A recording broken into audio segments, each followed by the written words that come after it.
Bonjour, je m'appelle Alice Miljanovic et j'ai créé ce podcast Parole en mouvement qui parle de danse, de professionnalisation et surtout d'interrogations diverses. Ce projet a mûri suite à un travail dans le cadre de mes études que j'ai décidé de faire évoluer ici. J'écoute pas mal de podcasts et j'ai jamais trop réussi à y trouver mon compte en matière de contenu autour de la danse et du mouvement. Je me suis donc dit que peut-être je pouvais essayer de partager moi-même autour de ces sujets, alors j'ai pris mon courage à deux mains. J'ai donc décidé d'enregistrer des conversations menées autour d'axes de discussion, de problématiques, avec des praticiens et des praticiennes du mouvement de la danse. Certaines et certains sont soit des amis, proches, soit des personnes rencontrées dans d'autres circonstances ou pour ce projet. C'est un podcast fait avec les moyens du bord, mes moyens personnels, et qui, je l'espère, est voué à évoluer autant peut-être dans sa forme que dans son fond. L'idée principale pour moi est de vous partager des dialogues qui se veulent spontanés et sincères, discuter autour de certaines réalités et perceptions liées à la danse et entre autres à ses étapes de professionnalisation. Je n'essaie pas d'en faire découler des vérités générales ou des conclusions, mais juste de diffuser certaines pensées et réalités propres à certaines personnes et qui s'inscrivent également dans une certaine temporalité. Voilà pour ce qui est de l'explication de mon podcast. Je vais également préciser que durant ces entretiens et pour les prochains, il est possible qu'on utilise des abréviations pour discuter comme par exemple ERD qui signifie entraînement régulier du danseur, EAT pour examen d'aptitude technique qui est réservé aux disciplines dites académiques, donc jazz contemporain et classique. L'EAT c'est l'étape nécessaire pour ensuite passer le DE, donc le diplôme d'État. CCR c'est pour parler des conservatoires à rayonnement régional, CNSMD c'est Conservatoire national supérieur de musique et danse, et CNN, c'est pour les centres chorégraphiques nationaux. Voilà pour les abréviations qui risquent d'être beaucoup utilisées. Bonne écoute! Pour cet épisode, je l'ai fait avec Maureen. Maureen, comme beaucoup de personnes maintenant, peut-être vous vous en rendez compte si vous écoutez plusieurs épisodes, c'est aussi quelqu'un que j'ai croisé à travers un cursus de danse que j'ai fait. Et du coup, voilà, elle m'a contactée pour me dire qu'elle était intéressée par ce projet et qu'elle avait envie d'enregistrer un podcast. Donc du coup, c'est super chouette qu'il y ait aussi des gens qui me sollicitent que je connais ou pas d'ailleurs, mais là en l'occurrence c'est le cas, pour enregistrer un épisode avec moi. Ça change pas du tout l'intérêt du podcast ou quoi que ce soit, c'est juste que du coup je trouve que c'est intéressant parce que voilà, en fait j'ai envie d'enregistrer avec plein de gens que je connais, mais il faut prendre le temps et c'est beaucoup d'organisation. Et là du coup il y a aussi des gens à qui j'avais songé plus ou moins, mais enfin voilà, qui me sollicitent. Je trouve que c'est chouette parce que ça permet aussi d'amener autre chose. Donc ben voilà, bonne écoute. Bonjour Maureen. Bonjour Alice. Ça va? Ça va et toi? Ça va, ça va. Est-ce que tu es prête à commencer? Oui. Ok. Est-ce que tu peux parler un peu de toi, ton âge et ton parcours, s'il te plaît? Je suis Maureen, j'ai 24 ans. Mon parcours en danse ou... Ce qui te semble pertinent par rapport à là où tu en es aujourd'hui, en fait. D'accord. Ouais. Je vais parler, on va dire, après le bac. Dès que je suis sortie du lycée, je savais pas trop ce que je voulais faire, à part de la danse. Mais je me suis pas orientée là-dedans tout de suite. Et j'ai directement... je suis partie dans des études supérieures. J'ai fait une prépa scientifique. Après, j'ai fait un DUT en gestion. Après, j'ai fait une licence 3 de gestion. Et après ces 4 années d'études supérieures, je me suis dit, il faut que je fasse de la danse, vraiment. Donc, je me suis lancée au studio de la danse. Je suis rentrée en formation pour préparer le AT. Donc, j'ai fait 2 années là-bas. Et depuis cette année, je suis rentrée au pont supérieur en DE, donc en diplôme d'État, pour devenir professeure de danse. Ok. Voilà. En jazz? En jazz, c'est ça. Et est-ce que tu as une idée un peu de la raison pour laquelle t'as pas cherché forcément à faire ce cursus-là de prépa UAT après le bac? Alors, il y a plusieurs raisons. Déjà, quand j'ai fini le lycée, j'avais déjà parlé de ça à mes profs de danse de l'époque et on m'avait dit mais t'es un peu jeune pour faire ça. Donc je me suis dit ok, bah peut-être, je sais pas, j'y connais rien à ce qui m'attend après, donc ok.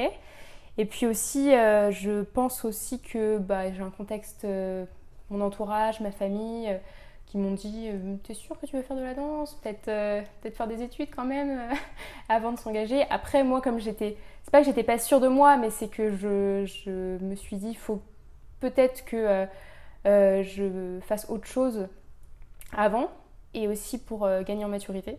Et je suis contente de l'avoir fait parce que je pense que si j'avais fait ça dès 18 ans, j'aurais pas été capable, enfin, ou du moins je serais pas là où je suis maintenant, c'est sûr.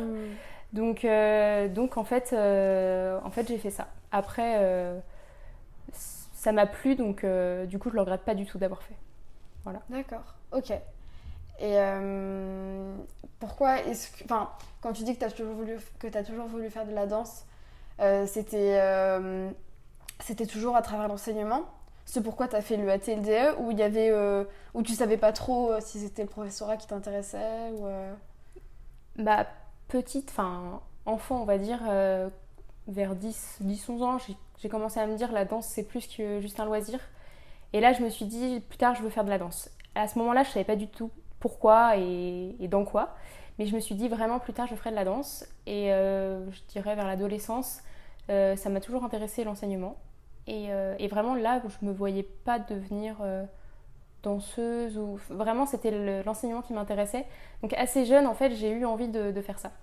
Donc je m'étais déjà intéressée, toutes les formations, EAT, DE, dès l'âge de 15-16 ans, je regardais tout ce qui se faisait, mais sauf qu'en fait au fond de moi je me disais c'est pas pour moi, je le ferai jamais, parce que je pense autour de moi je connaissais personne qui le faisait, et c'était inaccessible en fait. Enfin pour moi c'était inaccessible. D'accord. À ce moment-là en tout cas. Ouais. Ok. Est-ce que, mis à part la danse, t'as d'autres loisirs? La danse me prend beaucoup de temps. Donc c'est vrai que là, depuis que je suis en plus complètement en formation professionnelle danse, je n'ai que ça. Voilà. Mais par contre, c'est vrai que j'ai beaucoup, plus jeune, je faisais du théâtre et du chant, et j'aimerais beaucoup m'y remettre. Okay. Plus tard, quand j'aurai le temps. J'aimerais beaucoup m'y remettre, surtout au théâtre, parce que vraiment ça m'a beaucoup apporté le théâtre, et voilà. Ça t'a beaucoup apporté d'un point de vue perso, même tu penses que ça a pu nourrir un peu ton approche de la danse? Alors, les deux, parce que d'un point de vue perso, j'ai fait du théâtre adolescente, et étant une personne assez discrète et timide, ça m'a permis de m'ouvrir. Ouais. Et dans la danse, ça pourrait, je pense, me permettre de développer encore plus ce côté de moi qui est un peu discret, quoi. Ok. Même si ça a évolué depuis, mais voilà. D'accord. Du coup, est-ce que... Donc, tu as expliqué un peu pourquoi tu avais choisi les formations que tu as faites. Est-ce que tu peux expliquer comment est-ce que tu les as vécues? Les formations, donc au studio de la danse, en fait, quand je suis rentrée en formation, je prenais déjà des cours là-bas. Donc c'est pour ça que tu es allée là-bas? C'est pour ça que je suis allée là-bas. En fait, j'y suis rentrée il y a presque 10 ans maintenant. Et je faisais déjà des cours là-bas depuis longtemps, donc je connaissais le lieu, je connaissais les professeurs, je connaissais pas mal de personnes en plus, donc je côtoyais déjà des personnes en formation. Donc en fait c'était naturel pour moi d'aller là-bas. Après, dès la première année de formation, la première année je l'ai plutôt bien vécue, parce que déjà je trouvais ça assez irréaliste d'être dans une formation de danse. Enfin, à ce moment-là j'y croyais pas trop. Je me suis dit enfin j'y arrive, j'y suis. Sauf que j'avais un peu de mal à quitter à passer du mode loisir au mode professionnel.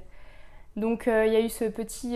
ça a été un petit peu compliqué de ce point de vue-là, mais en tout cas, cette première année de formation, je l'ai super bien vécue, parce qu'on est super bien accompagné, suivi, et en plus, cette année-là, j'avais la chance d'avoir une promotion super.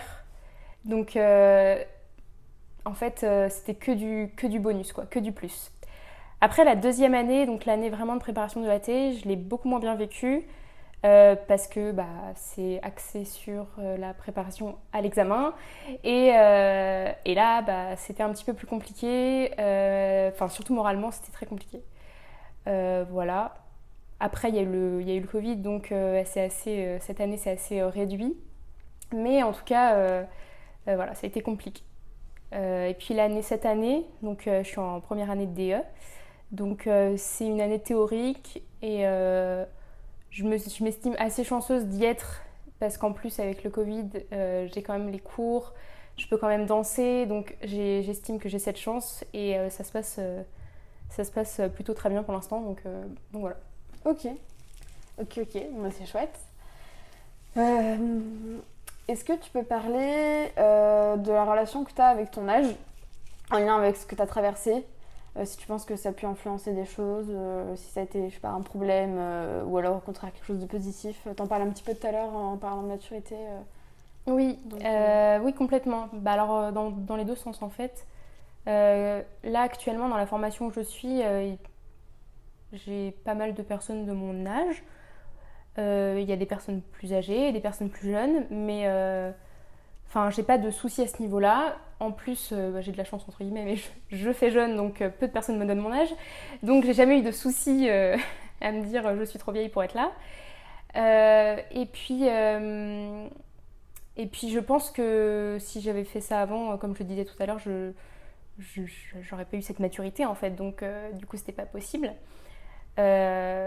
Et en fait, c'est vrai que à 18 ans, quand j'ai voulu faire ce que je fais maintenant, on m'a dit tu es trop jeune. Et là, je me dis bon, voilà. Et pardon. Non, t'inquiète. Alors oui, donc oui, ça n'a jamais été un problème, sauf adolescente en fait. Ah oui, j'en ai pas parlé de ça. Vers l'âge de 13-14 ans, où je commençais à vouloir vraiment faire de la danse mon métier. J'ai voulu rentrer au conservatoire de Nantes et j'ai passé l'audition. Ma prof m'avait dit je pense que tu es trop vieille. En quelle discipline tu voulais rentrer ? En danse classique. Et c'est vrai que j'étais dans une association de danse, je faisais du classique et du jazz. Je connaissais pas trop ce qui se faisait à l'extérieur et effectivement j'ai fait l'audition et j'ai fait je suis trop vieille. Et donc j'ai pas été prise bien sûr, mais au final c'est pas grave, c'était pas un échec pour moi parce que je le savais à l'avance en fait. Mais voilà, donc à 13 ans on me dit tu es trop vieille, à 18 ans on me dit t'es trop jeune.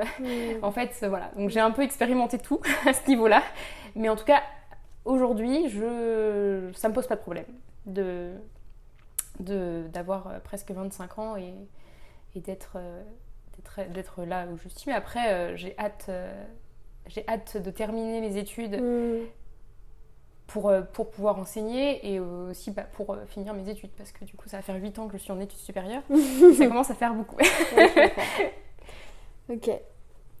Est-ce que tu peux parler de la relation que tu entretiens aussi avec ton genre, du coup qui, je présume, est féminin, en lien avec ce que tu as traversé pareil? Alors, j'ai pas grand chose à dire sur ça, mais dans toutes les formations que j'ai faites en danse, effectivement, on était presque que des femmes. Et c'est vrai que c'est dommage. C'est tout ce que je peux dire sur ça. Même cette année, dans ma promotion, il y a un garçon. Donc voilà, je trouve ça dommage. Et en même temps, quand on regarde les pédagogues français en jazz, c'est beaucoup des hommes.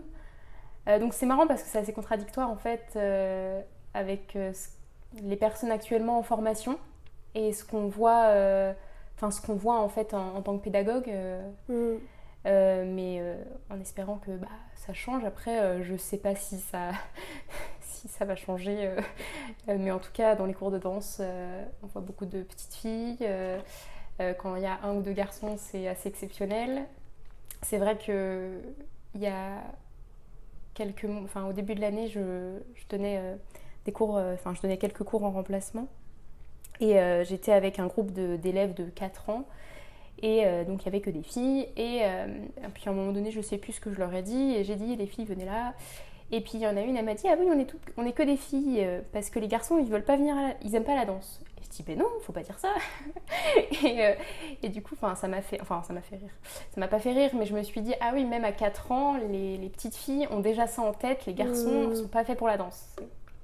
Donc voilà, sur ce sujet-là, c'est vrai que je pense que c'est quelque chose dans les codes de la société qui existe depuis toujours et qui... Toi, tu dis que c'est dommage. Tu peux expliquer pourquoi est-ce que tu trouves que c'est dommage qu'il y ait moins d'hommes dans les formations? C'est dommage parce que on est un monde où on est des hommes et des femmes. Et donc pour moi, c'est tout aussi important d'être avec des hommes et des femmes pour se former, pour grandir, pour évoluer ensemble. Et après, je dis pas qu'en étant dans une formation que de femmes, on n'évolue pas, hein, c'est pas du tout ça que je veux dire, mais ça codifie en fait la danse, en tout cas le monde de la danse. Alors après, on voit dans les compagnies, il y a autant d'hommes que de femmes, mais parce que la sélection est faite comme ça. Il faut 10 hommes, 10 femmes, je sais pas, mais c'est fait comme ça.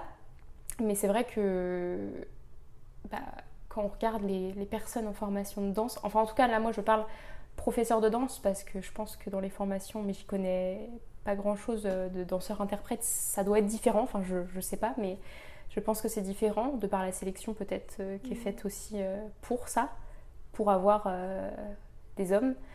Là en tant que professeur de danse, c'est très rare en fait de voir des hommes. Donc non, c'est... Est-ce que tu as l'impression que du coup le fait d'avoir été avec beaucoup de femmes, alors oui, forcément que ça a influencé la manière dont du moins que ça a changé la manière dont tu as vécu tes formations, puisque par définition ça s'est passé comme ça et pas autrement avec des hommes, donc ça aurait été différent juste avec d'autres humains forcément. Mais ce que je veux dire par là, c'est est-ce que tu as l'impression que le fait qu'il y ait beaucoup de femmes, il y ait une espèce de sororité qui s'est un peu créée, ou que c'était plutôt des rapports entre humains et qu'il n'y avait pas forcément que le fait que vous soyez entre femmes, ça c'est joué quelque chose ou pas en fait? Non, je pense que ça n'a pas changé grand-chose. En tout cas, dans les formations que j'ai faites, c'était pas... en plus, outre l'aspect homme-femme, il y a l'aspect, la personnalité de chacun. Et en fait, dans les formations que j'ai faites, il y a tellement des personnalités différentes que ça rendait le groupe...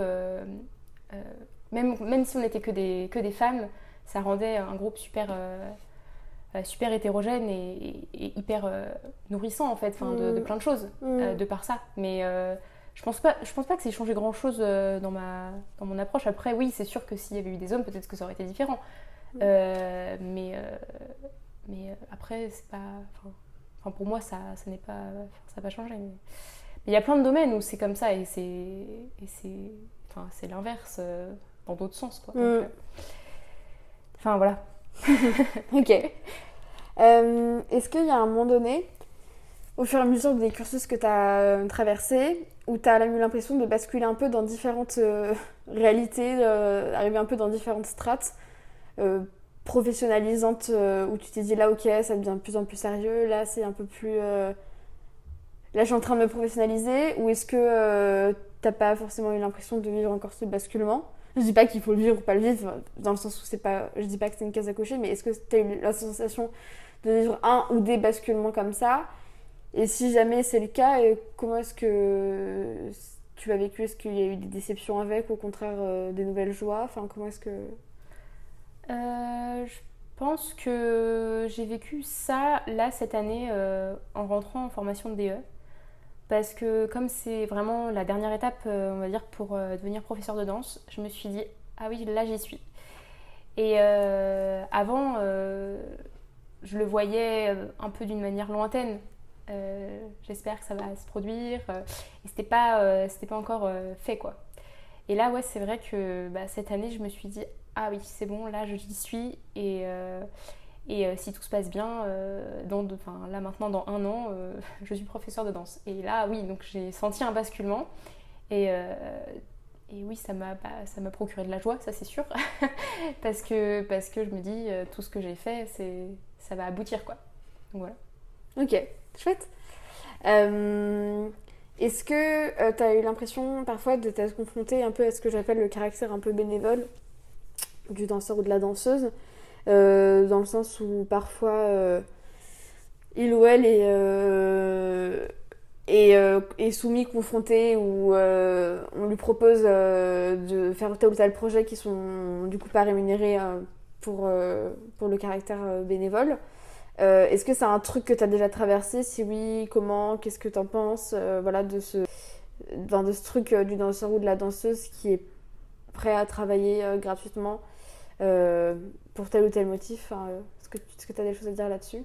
En tant que, pour moi, encore en formation de futur professionnel de la danse, j'ai vécu ça, mais pour moi, c'était pas négatif parce que participer à des projets de manière bénévole quand on est en formation de danse, pour moi, c'est aussi une nécessité de formation en fait.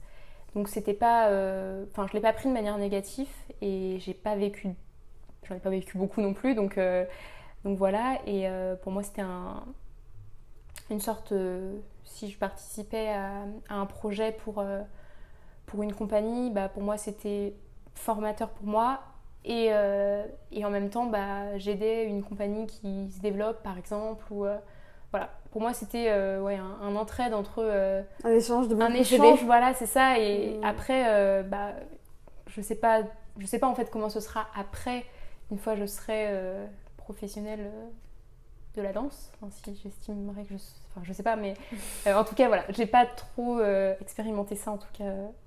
D'accord. Voilà. Et justement, là comme t'en parles, je rebondis. C'est quoi pour toi, tu penses, être professionnel de la danse? Est-ce que ça a du sens ou pas, toutes ces appellations pro, semi-pro, vrai danseur ou danseuse? Est-ce que pour toi ça a du sens? Si oui, quel sens ça a?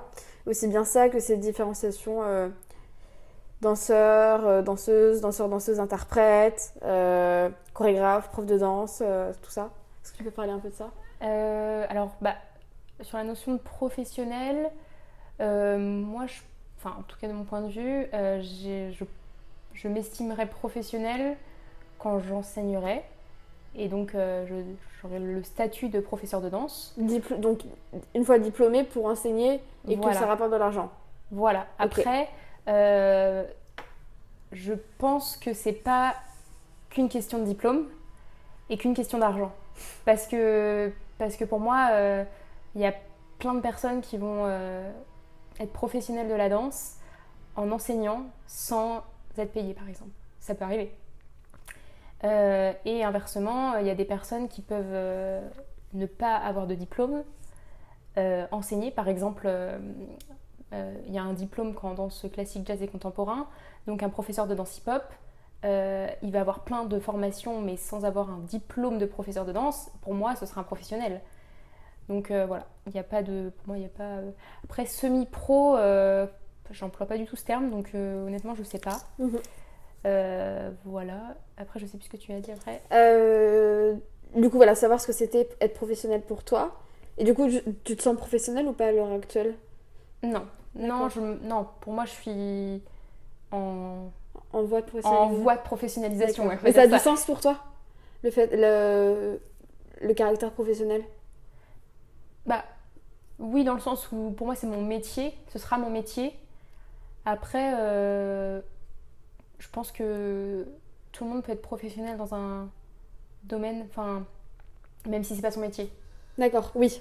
Là, moi, je le dis pour moi, en tant que futur professeur de danse. Dans ton cas de figure. Je considère ce terme professionnel pour qualifier mon métier, mais je sais pas, quelqu'un qui est j'en sais rien moi, qui est comptable, son métier c'est comptable, si ça se trouve il est je sais pas, je dis n'importe quoi, entraîneur de tennis, mais qu'il a les compétences le soir, pour moi il est professionnel quand même, même si c'est pas son métier. Ouais, bien sûr. Voilà. Ok, je comprends ce que tu veux dire. D'accord, ok. Et par exemple, c'est une question que je pose tout le temps, mais j'aime bien. Si t'es en soirée et qu'on te demande ce que tu fais, tu dis quoi? Je dis que je suis en formation de danse. Ok. Et puis après, j'explique si on me pose des questions. Mais Ouais. en général, on est surpris Ouais. de ça. D'accord. Ok. Et du coup, oui. Alors, je te demandais si ça avait du sens certaines appellations. Donc, on vient d'en parler. Et est-ce que tu différencies les casquettes chorégraphe, interprète, danseur, danseuse, professeur? Et peut-être j'en oublie, mais comme ça, là, je...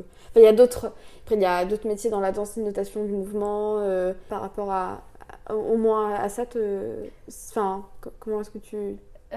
Oui, pour moi, je différencie parce que on peut être un très bon interprète et pas forcément un bon pédagogue. On peut être les deux, hein. On peut être un très bon pédagogue et un très bon interprète. On peut être un très bon pédagogue et un très mauvais interprète. Enfin, après, c'est souvent compatible, mais pour moi, je différencie. On peut être un excellent chorégraphe, mais pas avoir une pédagogie adaptée. Hmm. Ça arrive souvent, on l'entend souvent dans des compagnies. Les chorégraphes, ils vont avoir des idées top, mais ils vont avoir des je sais plus comment on appelle ça, j'ai un trou de mémoire. Des personnes qui vont transmettre la chorégraphie. Donc pour moi, le chorégraphe, après, il y a des chorégraphes pédagogues, il y a des chorégraphes interprètes, il y a des pédagogues interprètes. Oui, pour moi, ça a complètement du sens d'avoir... Et tous ceux-là sont... Enfin, tous ceux-ci-là, ils sont danseurs pour toi? Danseurs ou danseuses ou Pour pas? moi, pour moi, oui. Pour moi, oui, parce que même si le chorégraphe ne va pas démontrer des grands éléments techniques pour transmettre ce qu'il souhaite, pour moi, oui, il est danseur. Parce qu'il a une approche, il réfléchit en tout cas à une approche du mouvement. Enfin, il y a un rapport au mouvement et pour moi, oui. D'accord. Oui, d'accord. Pour toi, être danseur ou danseuse, c'est avoir, quelle que soit la façon dont ça se traduit, avoir une approche, on va dire, assez importante du mouvement. Oui, Ok. enfin une réflexion en tout cas sur ça. D'accord. D'accord, d'accord. Et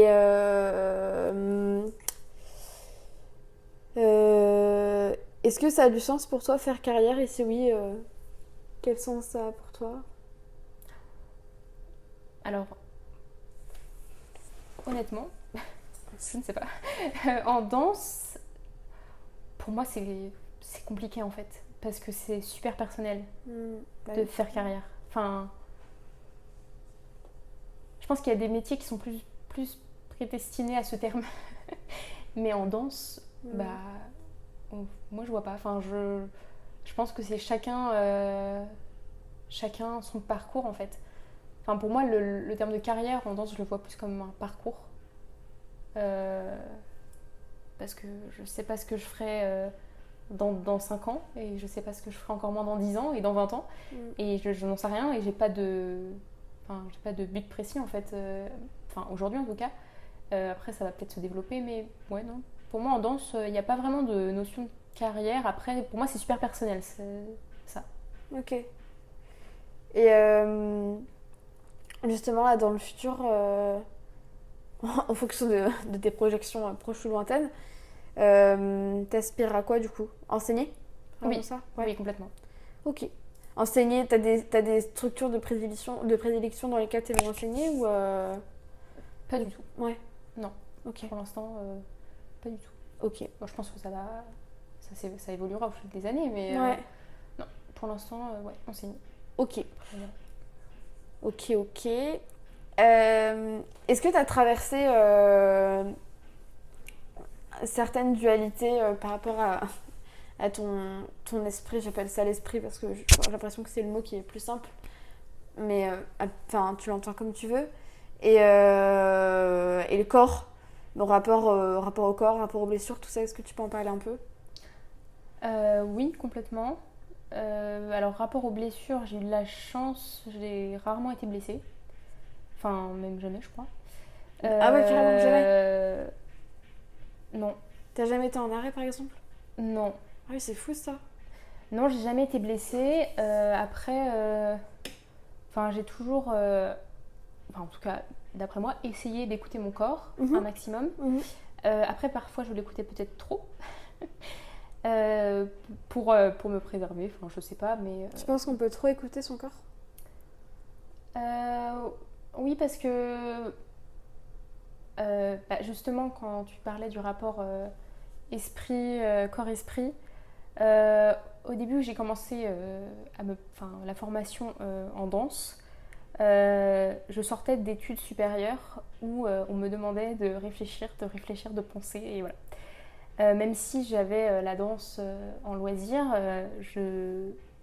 en danse, je réfléchissais constamment. Donc en fait, au départ, comment dire, je réfléchissais à la moindre chose que je faisais avec mon corps. Donc en fait, ça inhibait complètement mon mouvement. Et donc, je risquais pas vraiment de me blesser parce que j'allais pas au bout de mon mouvement, quoi, au bout de tout, quoi, de mon corps. Donc c'est sûr que je risquais pas de me blesser à ce moment-là. Après, j'ai essayé, en tout cas, d'arrêter de réfléchir.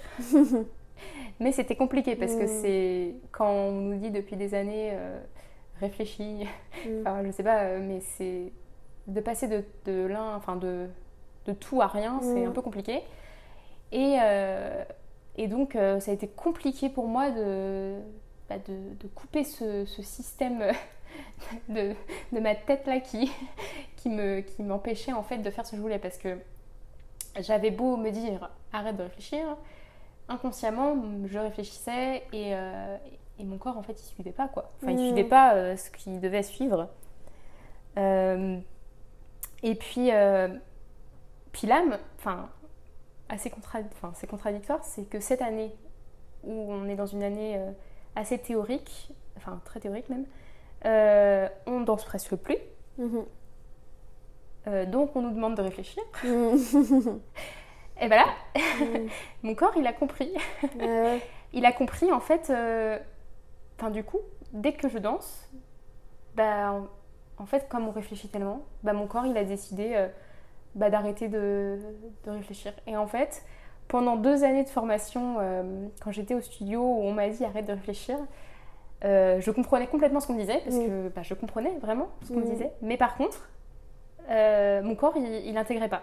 Il n'intégrait pas du tout. Et cette année, c'est assez impressionnant, mais mon corps il a dit ah, je crois que j'ai compris. et c'est assez fou. Mais pour moi, oui, il y a complètement un rapport entre corps et esprit, parce que il n'y a pas que ça, il y a aussi moi c'est assez impressionnant, mais la moindre tension, le moindre petit on va dire petite chose qui me tracasse dans ma tête se traduit dans mon corps par une tension, par des douleurs, vraiment c'est impressionnant. Et depuis quelques mois j'ai expérimenté la sophrologie.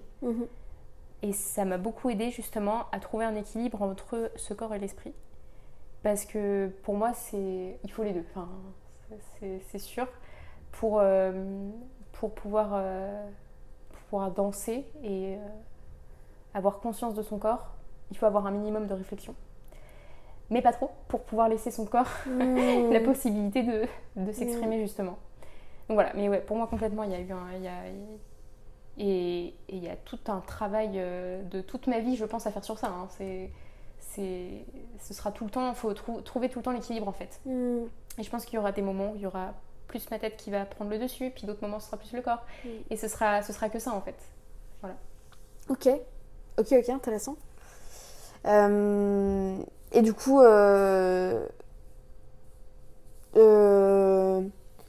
mis à part ça, qui n'était pas quelque chose d'évident pour toi à gérer, ce rapport au corps, sinon tu dirais que tu es plutôt pote avec ton corps, ou il y a des moments où quand même c'était pas facile, ou alors peut-être que vous êtes réconciliés ou... Non, en fait je pense que ça a toujours été, plus ou moins. Après, ouais, non, je pense que non, ça s'est toujours bien. Enfin, j'ai essayé d'en prendre soin comme je, enfin, comme je pouvais, entre guillemets. Mais non, j'ai jamais eu trop de désaccord avec mon corps. Ok, ok. Est-ce que tu peux parler un peu de ce que pour toi ça implique les étapes de professionnalisation? Ouais, enfin, pour toi, vraiment, ou c'est vraiment ça, qu'est-ce que ça implique? Euh, et pourquoi est-ce que tu penses peut-être que c'est des cursus qui sont un peu moins courants dans le paysage des gens qui se forment en France à plein de métiers? Bah, en fait, pour moi, le processus de professionnalisation en danse, il est très large. En fait, on peut devenir professionnel en danse par plein de façons. C'est ça qui rend ce cursus peut-être, enfin, pas hors du commun, mais enfin, on va dire différent. Euh, pour, euh, pour devenir, je sais pas, avocat, il faut faire ça, ça, ça. Il n'y a pas d'autre chemin. Pour être dans le monde de la danse, il y a plein de chemins. Et c'est peut-être ça, ouais, qui rend le parcours différent. Après, enfin, je pense qu'il n'y a pas, voilà, comme je disais, il n'y a pas un chemin tracé. Et même les, euh, les parcours peuvent se croiser. Euh, on peut avoir fait une formation dans une école pour ensuite partir dans une autre, mais quelqu'un va commencer par l'autre école et va finir dans l'autre. Mais en fait, euh, pour moi, c'est super, encore une fois, personnel, cette, euh, ce, cette formation en danse. C'est comment on ressent, parce que une formation, c'est pas que je me forme au métier de la danse, c'est il y a un côté humain aussi qui va avec, parce que si on va dans une formation pour apprendre la danse, mais que au niveau, on va dire humain, ça se passe pas bien, bah, je pense que ça sert à rien de continuer dans cette formation. Pour moi, c'est super important d'avoir des bons rapports humains au sein d'une formation en danse, parce que la danse, contrairement à d'autres métiers, ça nous, enfin, on donne tout de soi, quoi. On donne tout de nous, et s'il y a le moindre petite chose négative qui vient se mettre là, bah, ça peut empêcher d'avancer peut-être dans ce monde-là, quoi. Enfin D'accord. voilà, je sais pas si c'était ça que tu voulais dire. Bah, si. Enfin, c'est toi, comment est-ce que tu comprends ça aussi, quoi. Ok. Est-ce qu'il y a des choses dont tu veux parler? Moi, j'ai terminé avec mes questions. Est-ce qu'il y a des choses que tu veux aborder ou pas? Bon, non. Ouais. Je pense que Ok. j'ai tout dit. Ok, super. Bah, merci beaucoup. Merci à toi. Et puis, ouais, bah non, mais c'est bon. C'est tout bon. Donc, ça roule. Merci, Maureen. Merci à toi. Voilà, merci pour les courageux et les courageuses qui ont écouté ce podcast, ce nouveau projet jusqu'au bout. Voilà, d'autres épisodes sont prévus pour alimenter ce projet. Merci d'avoir écouté.